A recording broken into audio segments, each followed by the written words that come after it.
Oi, tudo bem? Colombo, todo mundo que está aí acompanhando o Novo Dia. A gente está aqui no Ministério do Turismo com o ministro Gilson Machado, ele que nos recebe gentilmente nesta manhã para falar sobre vários assuntos relacionados ao turismo, como o custo da passagem aérea, incentivos do governo federal ao setor de turismo e o impacto também que o setor sofreu diante da pandemia. Ministro, muito obrigada pela entrevista. Uma imagem que é muito conhecida do senhor, acho que para todos os brasileiros, ela tem exatamente um ano. O senhor ainda não era ministro do Turismo, estava como presidente da Embratur e numa dessas lives, dessas transmissões ao vivo que o presidente faz na internet, o senhor participou de um tipo de homenagem às vítimas da pandemia tocando sanfona. O senhor cantou a Ave Maria. Só que, paralelamente a essa imagem, um tipo de consternação pelas milhares de mortes, o governo também é alvo de críticas pelo negacionismo, pelo menosprezo ao vírus. Como que o senhor lida com isso? Tem solidariedade pelas famílias ou, na verdade, um negacionismo quanto ao vírus? Olha, essa palavra negacionista não cabe na gente. Até porque o mundo todo, através da Organização Mundial do Turismo, está aplaudindo a forma que o Brasil está conduzindo a crise do coronavírus. A Organização Mundial do Turismo é uma das 16 agências da ONU e semana passada, na sexta-feira, nós fomos incluídos no Conselho Executivo na ONU. E graças a Deus estou tendo essa oportunidade aqui na CNN de mostrar ao Brasil que é a primeira vez que está saindo numa grande mídia isso. Se fosse em outras épocas, todo mundo estava batendo palma, mas agora não. Estamos aqui mostrando que a gente está... Nenhum país está conduzindo a crise do coronavírus na América Latina como o Brasil está conduzindo. Por exemplo, nós hoje já temos mais de 14 milhões de pessoas curadas.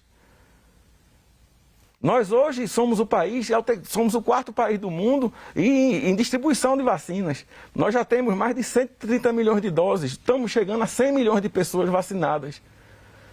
Então a gente vê que não é bem assim, não é negacionista. No dia que chegou a vacina, no dia que foi autorizado pela Anvisa, porque não podia ter vacina antes da Anvisa, concorda? Da autorização. Apesar de alguns governadores, alguns congressistas tentarem fazer isso daí, né? A nossa lei não permitia. No dia que a Anvisa autorizou, no outro dia já tinha vacina em todo o Brasil. Entendeu? Então eu não concordo com esse termo negacionista.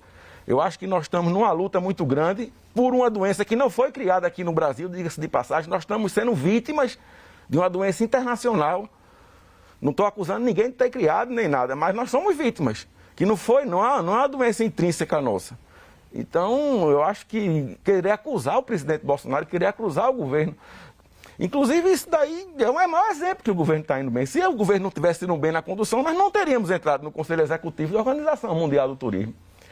Nós não estaríamos com a Organização Mundial do Turismo vindo montar um escritório aqui no Brasil. Então, o que a gente vê aqui dentro é uma coisa, é a politização, que atrapalha o Brasil como um todo, atrapalha o turismo, atrapalha o emprego. Quantos lockdowns hoje, por exemplo, o dono do hotel, ele tem mais medo do decreto do que da própria doença. Eu tiro meu exemplo, eu tenho uma pequena pousada em Alagoas, São Miguel dos Milagres. Feriado de Corpus Christi. Quando foi 5 dias antes do feriado, eu já estava com o meu estoque preparado de camarão, de peixe, de fruta, com meus funcionários se preparando para poder estar, que a gente sempre contrata funcionários extras.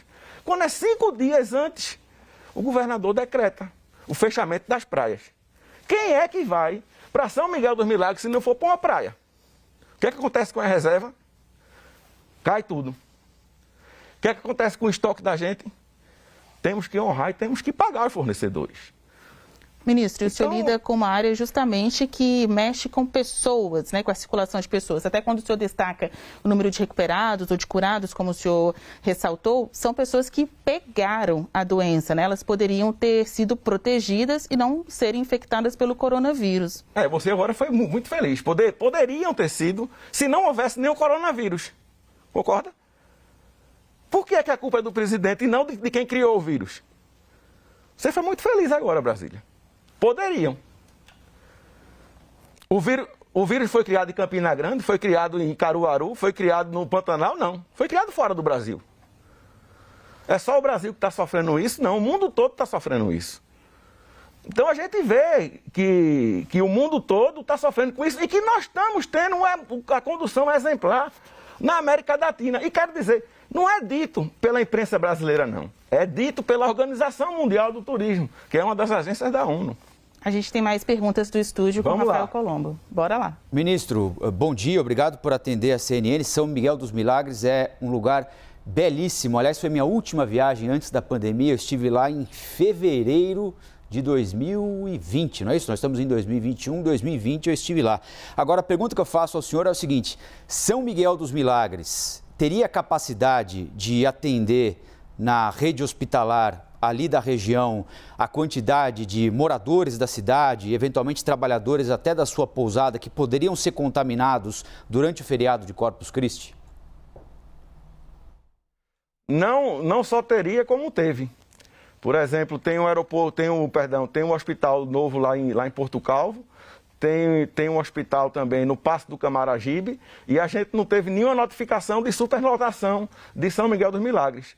E o Ministério do Turismo criou o selo turista responsável, que justamente vai nesse foco do... Pode continuar. Que vai nesse foco, que é justamente o quê? Você criar os protocolos de segurança e você criar, por exemplo, 15 atividades, vou dar um exemplo. Tudo mudou quando você entra num restaurante. Você tem que aferir sua temperatura, você só se serve no self-service se você colocar uma luva, e você tem que estar de máscara e com a distância das mesas. Então a gente vê que isso daí, por exemplo, um avião. Quando você entra no avião, aquele espaço foi todo feito a limpeza dos ductos. Tudo foi esterilizado. Tudo dentro de um protocolo sanitário que nós fizemos junto com o Ministério da Saúde. Então é isso. Aí você pergunta, quem fiscaliza isso? A própria prefeitura, no local, na ponta, vai fiscalizar. O hóspede pode fiscalizar também. E que se ele notar alguma coisa errada, ele pode denunciar no disque de denúncia do Ministério da Saúde. Então a gente tem visto, não é, que as coisas estão sendo feitas. Agora, você não pode também querer acabar os empregos, você querer dizimar um setor da sociedade que cria 7 milhões de empregos no Brasil. Nós tivemos em torno de 600 mil empregos perdidos no setor do turismo. Então é isso, a gente vê que às vezes, né, alguns municípios realmente têm que ter algumas restrições, algumas atitudes mais rígidas, mas não fazer unânime para todos. Eu vou dar um exemplo, o Rio de Janeiro, o governador Cláudio Castro, governador, o senhor está de parabéns, como o senhor está conduzindo a crise da Covid no seu estado. O governador não fechou o Rio de Janeiro. Eu fui há 20 dias atrás, uma visita técnica no Rio, estava o Bioparque funcionando, estava o Aquário do Rio funcionando, a roda gigante funcionando, tudo no protocolo de segurança, mantendo distanciamento, mantendo o uso de luvas, enfim. Então é isso, tem que ter medida para tudo. Agora, quero dizer uma coisa, nós somos vítimas. Nós somos vítimas de um vírus que não foi criado aqui, nem em Campina Grande, nem no Rio Grande do Sul, nem em canto nenhum, isso veio de fora. Por falar no Rio de Janeiro, a gente tem pergunta da Luciana Barreto. Ministro, bom dia, obrigada pela entrevista. Falo aqui do Rio de Janeiro justamente. O senhor tem razão quando fala do setor que mais sofre, realmente sofre muito o setor de turismo. Aqui na cidade do Rio de Janeiro, o governador Cláudio Castro, é claro, tem esse posicionamento, mas aqui na cidade do Rio de Janeiro, a prefeitura por muitas vezes teve que fazer não um lockdown, mas uma restrição maior, e a gente inclusive fechou as praias em muitos momentos, né, aqui no Rio de Janeiro. A minha pergunta é como o senhor consegue equalizar o discurso e as ações do Ministério em um momento em que a gente precisa fazer essas restrições? Exemplo, existe uma cobrança de especialistas em relação ao Brasil, em muitos momentos, por fechar o espaço aéreo, para que variantes não chegassem ao Brasil. E a gente tem essa vocação turística. Como equalizar também que o vírus não circule por rodovias ou venha para o Brasil por conta do nosso turismo? Usando os protocolos de segurança. Agora, deixa eu lhe fazer uma pergunta. Vamos equalizar o avião, então? Quando você pega a fila para você fazer o seu check-in de sua bagagem, você tem que estar com distanciamento social, confere? E por que quando entra no avião está todo mundo colado no outro? São 2 pesos, 2 medidas. O transporte público, por exemplo. Você entra no ônibus, quer dizer que do ônibus não pega coronavírus. Dentro do ônibus não tem coronavírus, mas fora tem. Então a gente tem que deixar de ser hipócrita, minha gente. A gente está vivendo com a doença, nós temos que nos ajudar. E não querer colocar a culpa num presidente que está fazendo o que nenhum presidente da América Latina fez para salvar uma nação. Isso é o que está sendo feito. E outra coisa, o mundo todo está esperando uma recuperação. Está tendo interferência. Pode continuar, querido. O mundo todo está esperando uma recuperação astronômica do Brasil no turismo. E nós não temos tendo uma sinalização disso. Nós estamos tendo uma certeza disso, Brasília. Nós fizemos um leilão, Brasília, de 22 aeroportos, há 2 meses atrás, na Bolsa de Valores de São Paulo. Não é? Quando eu cheguei lá com o ministro Tarcísio, uma jornalista pegou e botou o microfone na minha cara e perguntou: como é que vocês vão vender os ativos do Brasil, conceder num momento como esse de crise? Eu disse: minha senhora, a senhora não tem bola de cristal. O otimista pode até errar, mas o pessimista ele já começa errado. Vamos fazer o seguinte, quando terminar o leilão, a senhora vem e me entrevista. Conseguimos vender, Brasília. Conseguimos conceder os ativos que são o maior cartão, a maior chancela de que o turismo do Brasil vai recuperar por 18 vezes o valor que todo mundo esperava. Que os mais otimistas esperavam, 18 vezes o valor. Inclusive por operadoras internacionais, acreditando no retorno do turismo, no ecoturismo do Brasil, na Amazônia. Inclusive uma operadora francesa, quando o presidente da França, o Macron, dizia que a Amazônia tinha se acabado debaixo de fogo. Então é isso, a gente vê. Por exemplo, a Amazônia, a gente está totalmente preservada. A Amazônia tem mais de 80% do seu território igual a quando Jesus Cristo veio à Terra. Você já foi na Amazônia alguma vez? Já. Quem não for deve ir, é uma viagem magnífica, pegar um barco-hotel, subir o rio Amazonas, entendeu? O nosso país é maravilhoso. Nós temos sim uma briga lá fora de estrangeiros que têm medo da concorrência com o Brasil. O avanço do turismo na região amazônica não poderia, então, promover uma devastação das áreas protegidas? Não, olha, isso é um pensamento, uma visão totalmente equivocada. O turista hoje, ele é quem mais luta pela sustentabilidade. Incentivar essa entrada de pessoas na região amazônica não seria fragilizar as políticas de proteção e acabar fortalecendo, incentivando, por exemplo, grileiros? Deixa eu lhe fazer uma pergunta. O homem faz parte do meio ambiente ou não? Faz parte do meio ambiente. Ou foi criado em laboratório o ser humano? O homem faz parte do meio ambiente, isso. Por isso que ele tem que protegê-lo também. Ele tem que proteger. Ministro. E o turista hoje que viaja, o ecoturista, eu vou lá, Booking.com, TripAdvisor. O Colombo foi para São Miguel dos Milagres, porque antes dele ir para São Miguel dos Milagres, eu garanto que ele foi na TripAdvisor para saber se São Miguel dos Milagres era preservado ou não. Se tinha fauna nos corais de São Miguel dos Milagres ou não. Mesma coisa na Amazônia. O turista só vai hoje se o local estiver preservado. O turista hoje quer ver vida, o turista hoje quer ver fauna, quer ver preservação, quer ver sustentabilidade, quer ter uma experiência com a comunidade local. Não quer dizer que o turista vai chegar lá e depredar e tocar fogo na mata. Isso é um pensamento totalmente equivocado de quem não quer o desenvolvimento da Amazônia, que tem uma população, apesar de ser o local mais rico do Brasil, né, tem uma população que tem o pior índice de desenvolvimento humano do Brasil. E o turismo é a solução para a Amazônia. Nada é igual ao turismo para poder gerar recursos para a Amazônia. Outra coisa, o turismo de sustentabilidade, o turismo de natureza, nós somos a última fronteira. A Amazônia is the last unspoiled place on earth. A Amazônia é a última fronteira que não foi tocada ainda. Então isso daí fascina as pessoas. Agora, não é tocar e acabar e depredar. Não é diferente disso hoje. Eu garanto que o Colombo foi em São Miguel dos Milagres, ele viu os corais, mergulhou nas piscinas naturais do Toque. Se ele foi no peixe-boi, ele viu o peixe-boi, interagiu e voltou e não depredou. Então esse modal de turismo mudou de 15 anos para cá. Nós mandamos 11 milhões de turistas para o exterior, que agora estão conhecendo as pousadas de charme que o Brasil tem, que não tinha. Estão conhecendo as vinícolas do sul do Brasil, que não devem nada às vinícolas francesas. Por quê? Ela não tem a obrigação de o vinho da Serra Catarinense ter o mesmo sabor do vinho da Borgonha. Por quê? Porque o terreno é diferente. Mas ela tem qualidade do mesmo jeito, num sabor diferente. Então, é isso. A gente tem que dar valor ao nosso país, minha gente. Nós temos o melhor país do mundo e o mundo todo luta contra o Brasil. Por quê? Porque nós somos um player real. É muito ruim competir com o Brasil lá fora. Porque quando você bota um cartaz do Brasil e um cartaz do outro país, a lapada é grande. E será que a gente não vê isso? A gente tem mais perguntas do estúdio com a Roberta Russo. Oi, ministro, bom dia. A gente acompanhou aqui na CNN uma entrevista que o senhor deu para a CNN norte-americana, afirmando que havia segurança e tranquilidade na realização da Copa América aqui no Brasil, depois da Argentina, da Colômbia também terem negado fazer a realização do campeonato. E a gente tem registrado aqui, se eu não me engano, são mais de 150 contaminados até agora.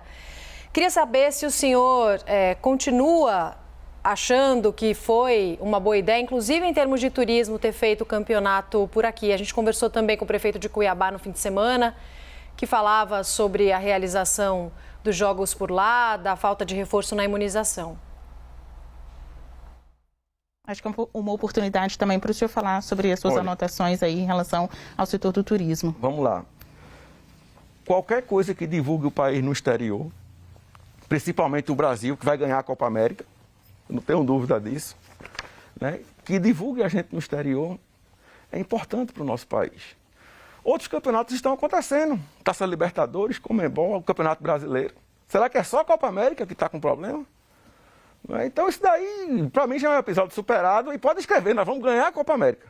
Quem está dizendo sou eu, sou pé quente. O senhor estava falando sobre o custo das passagens aéreas e como isso deve ser melhorado no país para poder incentivar o turismo? Basília, hoje uma das maiores dificuldades, os maiores entraves que o Brasil tem é o custo de viajar dentro do Brasil, né? Você vê o custo do combustível aéreo dentro do Brasil. Por exemplo, nós levantamos um grupo de estudo junto com o Ministério do Turismo, com a Embratur, Ministério da Infraestrutura. Por quê? Porque o presidente Bolsonaro, o nosso governo, abriu o capital para que uma empresa aérea estrangeira pudesse ter 100% de capital e montar uma empresa regional no Brasil. Temos um fabricante de aviões, a Embraer, que é um dos maiores do mundo, e nada aconteceu, ninguém quis vir. Então tem uma coisa errada. O que é que está errado? Aí levantamos. Primeiro, o custo do querosene no Brasil é em torno de 32% do custo da passagem. O Brasil tem a maior quantidade de judicialização, 92%. De todas as ações contra uma companhia aérea no mundo é no nosso país. Então, é esse tipo de coisa que a gente viu que trava. Não é possível o Brasil ter o potencial que tem e ter um setor aéreo travado. Por exemplo, você para sair de qualquer lugar do Brasil, você tem que usar o Jet A1. O que é Jet A1? É um combustível de avião usado para voo transpolar, que tem um ponto de congelamento 7 graus acima do Jet A, que é usado no mundo todo. Então, um avião vem do Canadá para Teresina, vamos supor, com Jet A, abastece lá. Aí chega aqui, ele quer ir de Teresina para Palmas, ele só pode usar Jet A1. Por que isso, minha gente? Um combustível que é mais caro. É esse tipo de coisa que a gente está lutando, esse governo está destravando, para que não custe, vamos dizer, R$3.000 uma passagem para sair de Brasília para Recife hoje, você comprar de última hora. Né? Então isso amarra a gente, amarra o turismo. Um país continente como o nosso, e temos vários exemplos. Agora, temos uma esperança. Ontem tivemos uma nova companhia que inaugurou no Brasil, a Itapemirim. Não é? Então isso mostra que o setor está confiante na retomada. Nós já tínhamos tendo uma retomada no final de 2020. 85% dos voos das companhias aéreas já estavam restabelecidos. Né? Os hotéis no Nordeste estavam lotados no final do ano. Teve até engarrafamento de jatinho em Ilhéus, em Porto Seguro, nas praias do Nordeste. Então você vê que nós temos uma economia pujante e que o turismo, sim, vai ser tão importante na matriz econômica do Brasil quanto o agronegócio.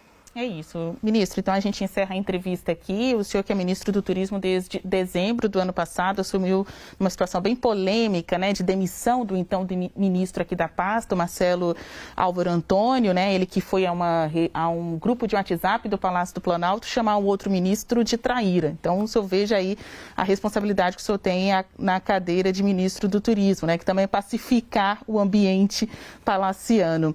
A propósito, o senhor é um dos ministros que vai sair na reforma ministerial para concorrer às eleições que vem? Eu sou soldado do presidente Bolsonaro. Eu não estou pensando em eleição em 2022. Porque se eu for pensar nisso, eu não trabalho. Eu estou focado em recuperar o setor que mais sofreu nessa pandemia e é o setor que tem maior potencial de crescimento no Brasil. Nós temos hoje 147 novos hotéis sendo feitos aqui no Brasil.